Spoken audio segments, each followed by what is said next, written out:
Lockdown से पहले गीता के घर का नजारा कुछ ऐसा था कि रोहन ऑफिस जाता था और शिवन स्कूल। जिनके घर से जाने के बाद गीता काम खत्म करके बाकी समय आराम करती थी। लेकिन लॉकडाउन के बाद ऑफिस और स्कूल घर में ही खुल गए और इससे गीता का हाल वो तो आपको देखने में ही मजा आएगा। शिवेन, ओ शिवेन, महाराज उठने के लिए क्या 21 तोपों की सलामी लेंगे? अरे बिस्तर से बाहर निकल, ऑनलाइन क्लास स्टार्ट होने वाली है। अरे तुम भी हद करती हो, स्पीकर की तरह चिल्लाने की क्या जरूरत है? दिख नहीं रहा मेरी कॉन्फ्रेंस चल रही है। अब कैमरा और स्पीकर ऑन कर रहा हूँ, मुझे कोई शोर नहीं चाहिए।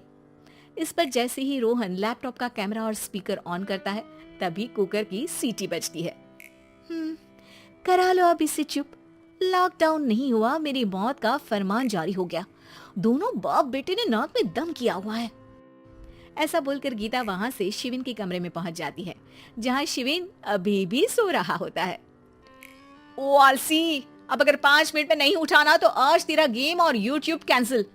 माँ की बात सुनकर शिविन बिना 1 मिनट गंवाए उठ खड़ा होता है।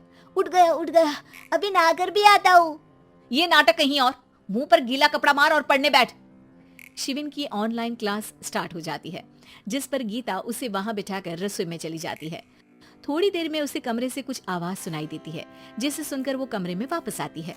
हाय राम, तुझे क्लास अटेंड करने के लिए बोला था, कैमरा ऑफ करके बिस्तर पर नाचने के लिए नहीं बोला था। मम्मी मुझे कुछ समझ नहीं आ रहा, आप बाद में पढ़ा देना ना, वैसे भी अटेंडेंस तो लगी गई है। हाँ बेटा, जरूर बन जा, तू अभी से हम सबका बाप बन जा। अरे नहीं मतलब कहाँ से लाते हो इतना दिमाग, और पढ़ाई करते हुए ये चला कहाँ जाता है?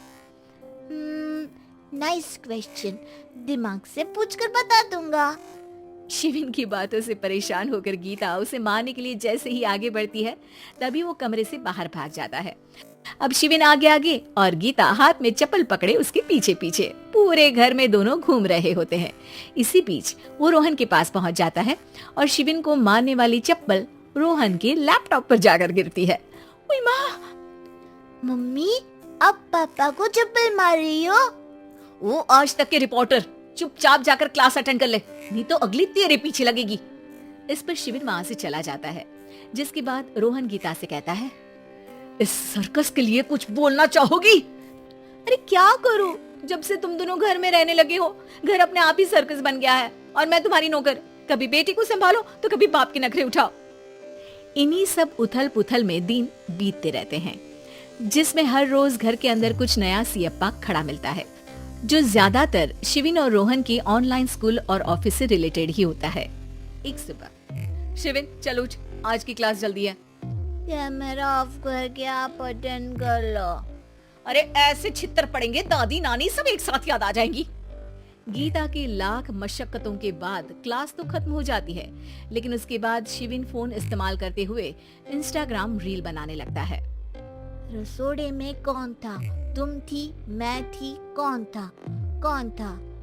हाँ, मैं गरीब हूँ। अरे ओ गरीब के बेटे, आजा, मैं बनाती हूँ तुझे गरीब। मैं बताती हूँ रसोड़े में कौन था। पढ़ाई करने बोलो तो इनकी माँ मर जाती है, और ये पागलपंतियाँ जितनी मर्जी करा लो। गीता शिविन को डांट रही होती है, तभी रोहन बीच में बोल पड़ता है। अरे बच्चा ही तो है, इतना गुस्सा क्यों कर रही हो? बेटे का साथ देने की इसी एक कोशिश में अब शिविन के साथ साथ रोहन भी गीता के गुस्से की सूली पर चढ़ जाता है। अगर बेटे पर इतना ही प्यार आ रहा है तो इसे क्लास अटेंड क्यों नहीं कराते, इसका होमवर्क क्यों नहीं कराते? उस समय तो बहुत जल्दी मीटिंग आ जाती है, वो काम मैं करूँ और यहाँ इस बेफिजुली की चीज में तरफदारी करके बन जाओ महान। हे भगवान, कोई तो इनके ऑफिस और स्कूल खुलवाओ, मैं इन्हें और घर में नहीं सह सकती। अरे कुछ और मांग लेती, क्योंकि तुम्हारी ये विश इस साल तो पूरी होने से रही, कोरोना। हाय नास बेटे ने जिंदगी ही बर्बाद कर दी। खाए कोई पचाए कोई, कल मुझे चुन चुन कर सबको मेरी बद्दुआ लगेगी। उन्होंने दुनिया का और इन बाप बेटे दोनों ने मेरा जीना मुश्किल कर दिया। गीता वहां से चली जाती है, जिसके बाद रोहन शिविन से कहता है, अरे तुम्हारी मम्मी इतनी भड़की हुई क्यों है? आपकी वजह से पूरा समय घर में रहते हो और उस पर कोई काम कराने की जगह बस ऑर्डर देते रहते हो। अच्छा बेटे, सारा इल्जाम मुझ पर, पूरा दिन तो वो तुम पर ही चिल्लाती है। हाँ, मतलब दोनों का 50-50 है, कुछ करना पड़ेगा। वो कहते ना, make the best out of worst. I have an idea. वैसे तुम्हारी माँ सही कहती है, बहुत जुबान चलाने लगे हो, कम बोला करो। अगली सुबह रोहन और शिविन अपनी गलती को सुधारने के लिए गीता के उठने से पहले घर का आधा काम खत्म कर देते हैं, जिसे देखकर गीता खुश हो जाती है और फिर बाकी बचा काम वो तीनों मिलकर पूरा कर लेते हैं। जिसके बाद अब वो सब मिल बांट कर हर काम में एक दूसरे की मदद करते हुए लॉकडाउन का मजा लेने लगते हैं।